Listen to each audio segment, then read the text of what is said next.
चलो बच्चों class start करते हैं। आज का टॉपिक है what happens when metal react with water. तो सबसे पहले मैं टॉपिक का नाम स्क्रीन पे लिख देता हूँ, ठीक है।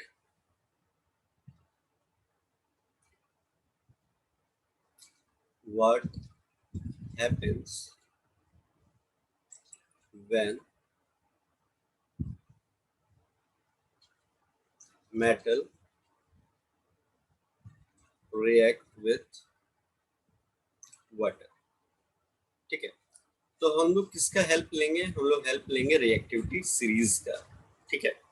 तो रिएक्टिविटी सीरीज को सबसे पहले मैं आपकी स्क्रीन पे लिख देता हूँ। सबसे पहले होता है पोटेशियम, फिर होता है सोडियम, फिर होता है कैल्शियम, फिर होता है मैग्नीशियम, फिर है आपका अल्युमिनियम, फिर आपका है जिंक, और फिर आपका Fe, ठीक है।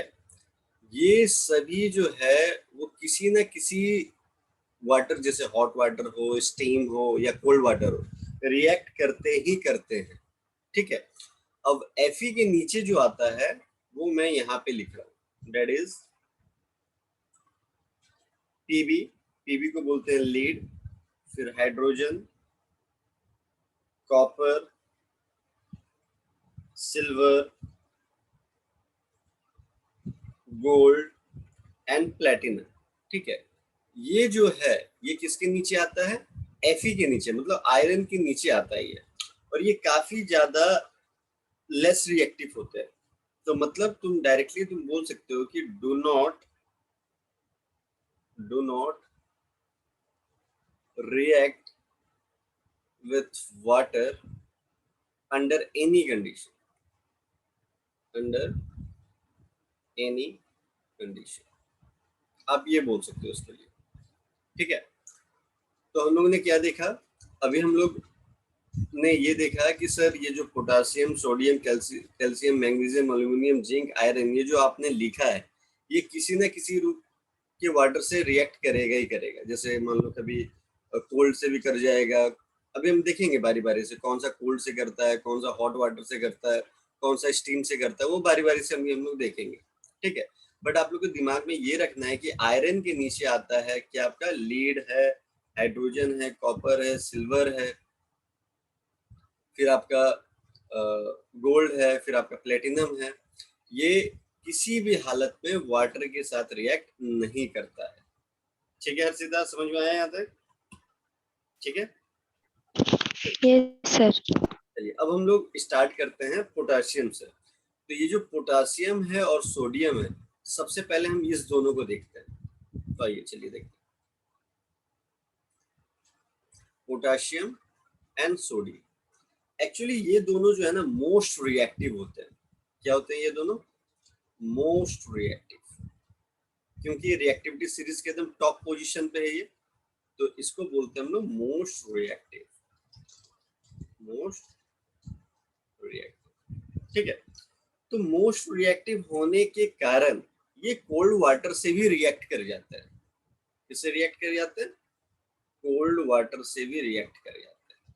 तब तुम बोलोगे सर कोल्ड वाटर के साथ रिएक्ट करके बनाता क्या है? तो चलिए देखते हैं। पोटाशियम क्या है आपका? अगर इसको कोल्ड वाटर के साथ हम रिएक्ट करवाएं तो ये क्या बन जाता है? KOH प्लस H2, ठीक है।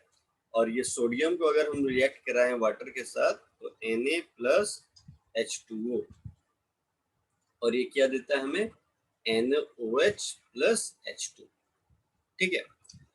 अब आप लोग बोलोगे सर ये काफी ज्यादा रिएक्टिव है, कोल्ड वाटर के साथ भी रिएक्ट कर जा रहा है, तो इसका रिएक्शन सर कुछ वायलेंट टाइप का नहीं है? एकदम होगा, वायलेंट टाइप से रिएक्शन होगा, लाइक एक्सोथर्मिक। तो एक्सोथर्मिक रिएक्शन में क्या होता है? लार्ज अमाउंट ऑफ हीट भी रिलीज होता है, ठीक है। तो यहाँ पे हम लोग हीट भी लिखेंगे, ठीक है। हीट भी रिलीज होता है, large amount of heat release होता है। अब क्वेश्चन यहाँ पे उठता है कि सर ये रिएक्शन होता कैसे? तो देखिए अब हम लोगों ने एक कंटेनर लिया, ठीक है। अब क्या हुआ यहाँ पे? जैसे ही आपने पोटेशियम या सोडियम इस पे डाला तो वो क्या करेंगे, इस पे फ्लोट करने लगेंगे। क्या करने लगेंगे? फ्लोट करने लगेंगे। तो फ्लोट करने के बाद वो रिएक्शन करने के बाद वो क्या दे रहा है हमें? हाइड्रोक्साइड दे रहा है। और क्या दे रहा है? H2। तो हमारा जो H2 है, हमको पता है कि वो वाटर में डिसॉल्व नहीं होता है। तो अगर वो वाटर में डिसॉल्व नहीं होता है तो बबल के रूप में वो बाहर आना स्टार्ट हो जाता है ना, बाहर आना स्टार्ट हो जाता है। और उसको बाहर क्या मिलता है? ऑक्सीजन। उसको बाहर क्या मिलता है? ऑक्सीजन। और आपको पता होना चाहिए कि किसी भी चीज को बर्न करने में क्या क्या चीजों की जरूरत होती है? ऑक्सीजन और हीट। हीट तो प्रोड्यूस हो रहा है लार्ज अमाउंट में, और ऑक्सीजन भी उसको मिल जा रहा है। तो हाइड्रोजन क्या हो जाएगा? बर्न कर जाएगा वहां पे। तो यहाँ पे हम लोग लिख सकते हैं H2 rises upward, H2 rises upward। ठीक है, तो अगर H2 rises upward हुआ तो क्या हुआ? क्या हुआ? उसको क्या मिला? ऑक्सीजन बाहर में, है ना। ऑक्सीजन प्लस अगर में हीट उसको मिलता है तो ये क्या हो जाएगा? बर्न कर जाएगा। ऐसा बर्न करता है। बर्न कर जाएगा। इसीलिए हम लोग कहते हैं कि जो सोडियम है और पोटासियम है उसको हम लोग ओपन नहीं रख सकते हैं। अगर ओपन रखेंगे तो वो क्या करेगा? आसपास का जो एटमॉस्फेरिक वेपर प्रेशर है उसके साथ रिएक्ट करेगा और बर्न कर जाएगा। आया समझ में? तो इसीलिए बोला जाता है यस कि सर। पोटेशियम और सोडियम को हम लोग ओपन नहीं रख सकते हैं। अगर ओपन रख दिया तो आसपास की जो एटमॉस्फेरिक क्या है, एटमॉस्फेरिक वेपर प्रेशर जो भी होता है उसके साथ रिएक्ट करके बर्न कर जाएगा। इतनी ज्यादा ये लोग रिएक्टिव होते हैं। ठीक है, अब क्वेश्चन ये उठता है कि सर चलिए हाइड्रोजन यहाँ पे बर्न किया, तो हाइड्रोजन बर्न किया तो फ्लोट कर रहा था ना जी, पोटेशियम और सोडियम। तो जब ये बर्न करने लगा, large amount of heat produce हो रहा है, तो उसके चलते पोटेशियम और सोडियम भी बर्न कर जाएगा। है समझ में? तो जब ये बर्न करेगा तो क्वेश्चन ये उठता है कि सर इसका फ्लेम कैसा दिखेगा, इसका फ्लेम कैसा दिखेगा? तो जो इसका है पोटेशियम का है वो लिलिक फ्लेम दिखेगा, लिलिक फ्लेम। ठीक है, और इसका आपको दिखेगा golden yellow flame, golden yellow flame. ठीक है, क्लियर है यहां तक? Yes sir. एक बार और मैं आप लोगों को रिकॉल करवा देता हूँ क्या है यहाँ पे। सबसे पहले हम लोगों ने रिएक्टिविटी सीरीज देखा है। यहाँ पे ये रिएक्टिविटी सीरीज है हमारा। तो रिएक्टिविटी सीरीज में जो आयरन के नीचे होता है PbHCu Ag, lead, hydrogen, copper, silver, gold and platinum, ये किसी भी हालत में वाटर के साथ रिएक्ट नहीं करते हैं और ये आयरन के नीचे आते हैं। आयरन के नीचे आएगा आपका क्या? Lead, hydrogen, copper, silver, gold and platinum. और रिएक्टिविटी सीरीज के टॉप प्लेस पे आपको पाया जाता है क्या? Potassium and sodium. तो टॉप पोजीशन पे तो भैया सबसे ज्यादा रिएक्टिव है, मोस्ट रिएक्टिव।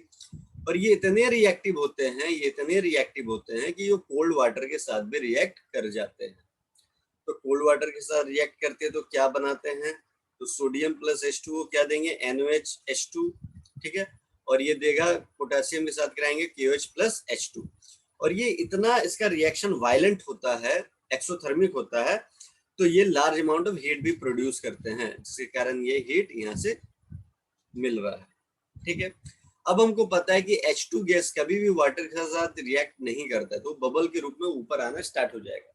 तो ऊपर आना जैसे स्टार्ट हुआ तो ऑक्सीजन उसको बाहर में मिला, ऑक्सीजन मिला तो ऑक्सीजन के साथ वो रिएक्ट करेगा और क्या हो जाएगा? और हीट भी मिल रहा था इसको, तो बर्न कर जाएगा।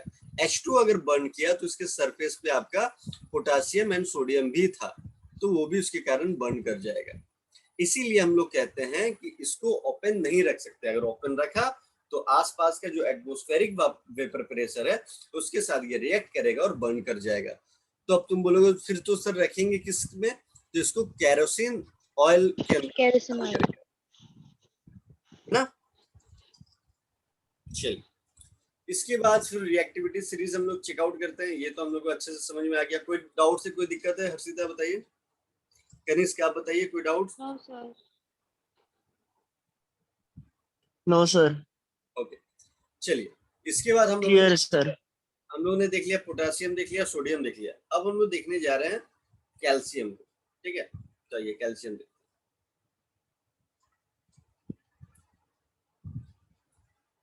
अब ये देखिए, ये जो कैल्शियम है ना, ये रिएक्टिव तो है, बट इसका जो रिएक्शन है वो उतना वायलेंट नहीं होता जितना पोटेशियम एंड सोडियम पे देखा गया था। क्या बोला मैंने? आई रिपीट इट अगेन, ये रिएक्टिव तो होते हैं बट इसका जो रिएक्शन है वो उतना वायलेंट नहीं होता है जिसमें हम लोग पोटेशियम और सोडियम में देखे थे। तो अगर वायलेंट नहीं होता है तो उतना ज्यादा एक्सोथर्मिक रिएक्शन होगा नहीं, तो ना उतना ज्यादा हीट रिलीज करेगा, नहीं करेगा तो H2 भी बर्न नहीं करेगा। आया समझ में? तो इसको की पॉइंट के हिसाब से मैं यहाँ पे लिख देता हूँ, है ना। नॉट सो वायलेंट, ठीक है। कोल्ड वाटर के साथ भी ये रिएक्ट, ये भी कोल्ड वाटर के साथ रिएक्ट कर जाएगा, क्योंकि मैंने क्या बोला, ये रिएक्टिव तो है बट इसका रिएक्शन है वो उतना वायलेंट नहीं होता है। ठीक है, तो वायलेंट नहीं होगा तो कोई फायर नहीं होगा, नो फायर, आगे नहीं लगेगा। ठीक है, इसके बाद आप बोलोगे सर रिएक्शन करके क्या बनाएगा, तो Ca प्लस H2, है ना। तो ये क्या बना देगा, CaOH2 प्लस H2। हीट तो यहाँ पे भी रिलीज करेगा, है ना, हीट यहाँ पे भी रिलीज करेगा। अब यहाँ पे एक बात जरा ध्यान से देखना जो मैं बोलने जा रहा हूँ, ठीक है। अब क्या हुआ कि जो पोटेशियम था और सोडियम था, वहां पे जैसे ही हम लोग वो बीकर कंटेनर लिए थे, पोटेशियम सोडियम को डाले, तो वो सिंक नहीं किया था, वो फ्लोट कर रहा था, ठीक है। बट जैसे कैल्शियम को हम डालेंगे तो वो सिंक कर जाएगा। तो सिंक जैसे ही वो कर जाएगा, सिंक कर जाएगा, ठीक है। यहाँ पे मान लो Ca आ गया, ठीक है, ये आ गया। तो अब जैसे H2 जो है ना, वो तो डिसॉल्व करता नहीं है, रिएक्ट करता नहीं है, तो ये क्या करेगा, बबल के रूप में ऊपर जाना स्टार्ट हो जाएगा। तो जैसे ही ऊपर जाता तो कैल्शियम इसके साथ चिपक करके लेयर तक आ जाता है। आया समझ में? उसके बाद वो रिएक्शन वगैरह जो भी है आपको लोग को यहाँ पे दिख रहा है। कोई दिक्कत यहाँ तक बताइए? No sir. ठीक है, अब एक कॉमन सा चीज मैं आप लोग से एक क्वेश्चन करूंगा कि अभी हम लोगों ने 3 चीजें देखा, क्या क्या देखा हम लोगों ने? हम लोगों ने देखा पोटेशियम, फिर हम लोगों ने देखा सोडियम, फिर हम लोगों ने देखा कैल्शियम। कैल्शियम। ठीक है, तीनों का रिएक्शन जो हम लोगों ने देखा वो ये था, K plus H2O cold water के साथ हो रहा था ये, तो क्या दे रहा था, KOH plus H2 plus heat दे रहा था। चलिए, सोडियम क्या दे रहा था हमें, Na प्लस H2O, ये भी कोल्ड वाटर के साथ क्या दे रहा था हमें, NaOH plus H2 plus heat. Plus heat. फिर हमारा जो कैल्शियम है वो क्या दे रहा था, Ca प्लस H2O, तो ये हमें दे रहा है CaOH whole twice Ca plus H2 plus H2 plus heat. ठीक है, अब आप लोग से मैं एक क्वेश्चन पूछ रहा हूँ कि ये इस तीनों रिएक्शन में आपको कॉमन क्या दिख रहा है? हाइड्रोजन और हीट रिलीज हो रही है और वो अपने हाइड्रोक्साइड्स बना रहे हैं। देखिए कॉमन क्या है सर, तीनों में हीट रिलीज कर रही है। हाँ सर, ये दोनों में ज्यादा कर रही है जिसके कारण बर्न कर जा रहा है। ठीक है, H2 सर बबल के रूप में तीनों में निकल रही है बाहर की तरफ। ठीक है, अब जो तीसरी बात है दैट इज मोस्ट इंपॉर्टेंट। क्या इंपॉर्टेंट है कि सर तीनों जो है ना सर हाइड्रोक्साइड बना रहा है। आया समझ में? तीनों क्या बना रहा है, हाइड्रोक्साइड्स। हाइड्रोक्साइड, मतलब OH प्रेजेंट है। अब OH जो प्रेजेंट होता है वो कहाँ पे होता है, बेसिक मतलब सॉल्यूशंस में। Very good. हाइड्रोक्साइड जो है वो क्या होता है, बेसिक इन नेचर। ठीक है। और बेसिक इन नेचर वाले सॉल्यूशन का अगर हम टेस्ट करते हैं तो वो क्या करता है, कैसे टेस्ट करते हैं, तो वो क्या कर देता है, रेड लिटमस पेपर को ब्लू में टर्न कर देता है, turn red litmus to blue. Red litmus to blue. आया समझ में? ये तो बेसिक का नेचर है। Yes sir. हम लोग ऐसे ही तो पता लगा पाते हैं ना सॉल्यूशन बेसिक है या एसिडिक है। ठीक है, चलिए इसके बाद हम लोग आते हैं नेक्स्ट, जो हमारा था क्या था देख लेते हैं, चेकआउट कर लेते हैं। हमने पोटेशियम देख लिया, सोडियम देख लिया, कैल्शियम देख लिया, अब आती है मैग्नीशियम के बारे में। चलिए आइए मैग्नीशियम में देखते हैं।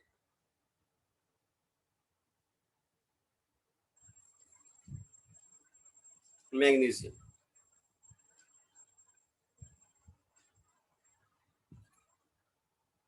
अब जरा ध्यान से सुनना। मैग्नीशियम, मैग्नीशियम क्या है कि थोड़ा सा मतलब उतना ज्यादा रिएक्टिव नहीं है, मतलब ये थोड़ा और कम रिएक्टिव है, क्योंकि देखो हम लोग रिएक्टिविटी सीरीज से ऊपर से नीचे की तरफ आ रहे हैं, तो ऑब्वियस से बात है सर, रिएक्टिविटी जो उसका जो भी है वो कम होता जाएगा, होता जाएगा। ठीक है, तो मैग्नीशियम क्या है, कोल्ड वाटर के साथ रिएक्ट नहीं करता है, तो मैग्नीशियम को रिएक्ट कराने के लिए हमें हॉट वाटर की जरूरत पड़ेगी। तो यहाँ पे की पॉइंट पे लिख देता हूँ, reacts with hot water.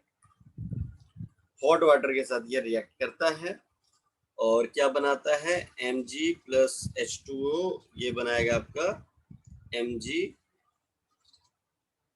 OH2 plus H2। ठीक है, और ये उतना ज्यादा वायलेंट भी नहीं होता है, तो फायर भी इसमें नहीं पकड़ता है। ठीक है, तो बस आपको बस ये याद रखना है, आपसे पूछ देगा कि वो कौन सा मेटल है लाइक जो हॉट वाटर के साथ रिएक्ट करता है, तो आपको मैग्नीशियम लिख करके आना है वहां पे। ठीक है, चलिए इसके बाद हम लोग देखते हैं क्या है फिर। मैग्नीशियम भी हो गया, अब हम लोग देखते हैं अल्युमिनियम, जिंक एंड आयरन। इस तीनों को एक ही बार में देख लेते हैं।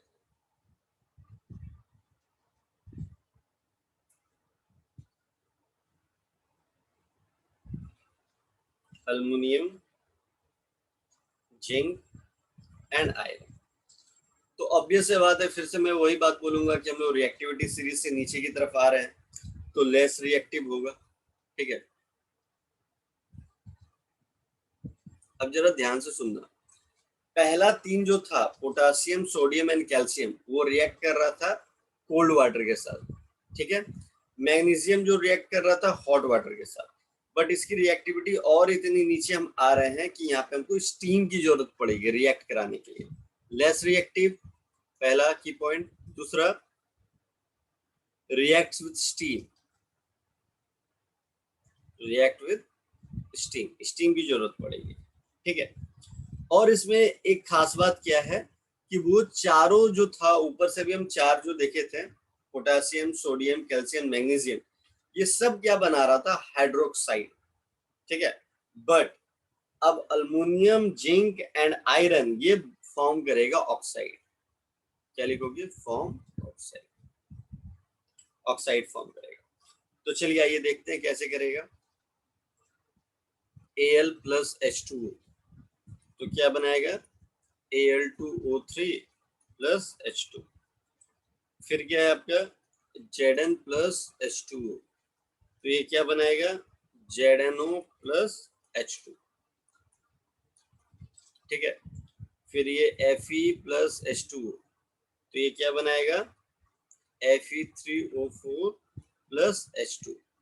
बैलेंसिंग पे ध्यान नहीं देना है, बैलेंसिंग के लिए मेरा एक ऑलरेडी वीडियो है, तो वहाँ पे आप जा करके देख सकते हैं कि बैलेंस कैसे करना है। ठीक है, तो बैलेंसिंग अभी मैं नहीं कर रहा हूँ, बस हाँ रिएक्टेंट प्रोडक्ट में लिख देता हूँ। ठीक है, कि एग्जैक्टली वो बनेगा क्या वहाँ पे। अब यहाँ पे ज्यादा ध्यान देने वाली क्या है कि अब जैसे ही हम लोग रिएक्टिविटी सीरीज से नीचे की तरफ आते जाएंगे, आते जाएंगे, आते जाएंगे, तो ऑब्वियस है बात है, रिएक्शन जो उतना वायलेंट नहीं होगा, कम कम कम कम कम कम होता जाएगा। तो जैसे ही कम कम कम कम होता जाएगा, तो ऑब्वियस से बात है, फायर वगैरह भी एकदम उसकी संभावना एकदम कम हो जाएगी, ना मतलब कि नहीं होगी, संभावना ही नहीं होगी फिर। ठीक है, उसके बाद हाँ यहाँ पे क्वेश्चन निकल सकता है या एग्जाम में पूछा जा सकता है। ठीक है, कि ये जो ये जेडनो है आपका जो ऑक्साइड बना है यहाँ पे, ठीक है, अगर इसको गर्म किया जाए तो कौन से कलर का होगा और ठंडा कर दिया जाए तो कौन से कलर का होगा। तो यहाँ पे मैं की पॉइंट पे लिख देता हूँ कि जेडनो येलो दिखता है जब उसको हॉट किया जाता है, मतलब हॉट होता है, और वाइट जब वो कोल्ड होता है, वाइट व्हेन। तो ये कभी कभार कॉम्पिटिटिव एग्जाम में पूछ दिया जाता है, तो बस इसको ध्यान में रखिएगा आप लोग, ठीक है। और बाकी आप लोग को पहले ही बता दिया था कि उसके बाद नीचे जो हम लोग आएंगे, आयरन के बाद जो नीचे हम लोग आएंगे, यहाँ पे